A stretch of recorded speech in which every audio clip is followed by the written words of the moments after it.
at the AMC warehouse. Got a couple of different engine blocks we're checking out, but today we're going to have a look at this particular one right here. This is a 360, obviously a V8, currently a project. More coming on that later on, but I was pulling out the lifters in this thing. It doesn't look like it has too high of mileage on it, because here's some of the lifters, and this is what I want to show you guys. If you have an old school, clean that off some. If you have an old school engine with these flat tappet lifters on it, and you look at them and you see how there's like a concave inside that thing, that's an indicator that your lifter has been worn out. That's actually a really good indicator that the lifter is, although this particular one is not that bad, I would not call it good enough to put back inside the engine, and that's fine because this thing's getting roller lifters inside of it.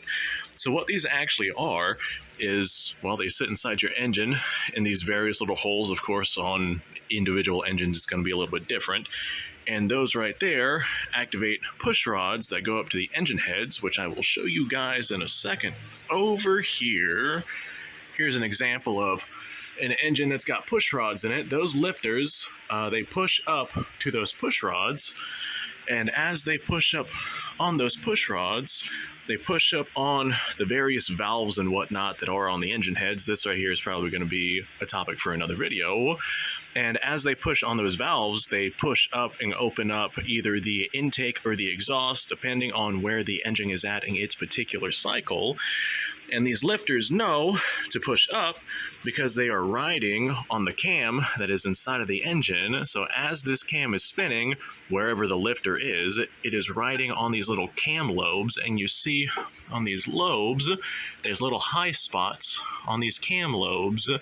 And once one of these lifters reaches that high spot, it's going to be pushed up ever so slightly, and it's going to push that push rod up, and that's going to open either your intake or your exhaust, whatever the push rod is attached to. Now, I'm sure there's the confusion of how does the cam know where to be at so it knows which lifter to push up and activate the heads at what time, and that is where the timing of the engine comes in. In the bottom of your engine block, what is supposed to be right there, that's your crankshaft, and I currently have a couple of those in sand over here. These we use for flywheel testing, but your crankshaft looks like that right there. And the crankshaft, as it spins in the bottom of the engine, it also moves the pistons around and whatnot. We'll have a separate video on how the crankshaft and whatnot works, but it's connected to the camshaft via a timing chain of some kind. Let's see if I can find an example here. Here's an example. So right here is your timing gear connected to your crankshaft, and that's the thing on the bottom of the engine that's moving around the pistons.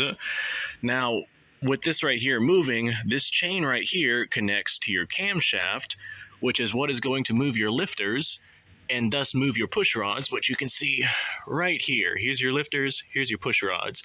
That's moving up and down and moving all the valves inside your head. That's why you want to make sure that your engine is properly timed, because you want your intake and your exhaust valves to open up when they have to open up.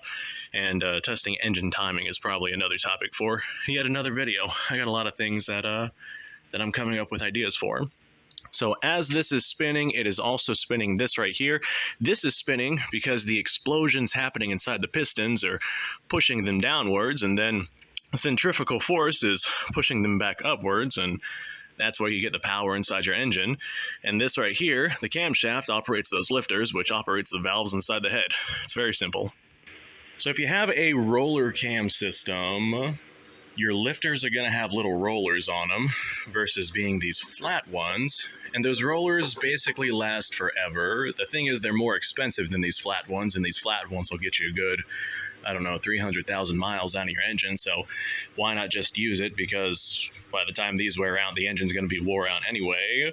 So as these are spinning, or as these are running inside your engine, they're actually spinning inside their little lifter channels here. And they're spinning on the lobe of the camshaft. And the reason why they're doing that is because although they're sitting on the camshaft like this, they're ever so slightly tilted, and that is to cause that spin. And that is so we get consistent wear throughout the entire thing. That's why the wear pattern looks like a little circle little concave circle on this thing, as opposed to being just like a flat rub. So it's actually sitting ever so slightly tilted, like that right there on that cam lobe, and that's one of the reasons why cam lobes wear out a little bit sideways as well.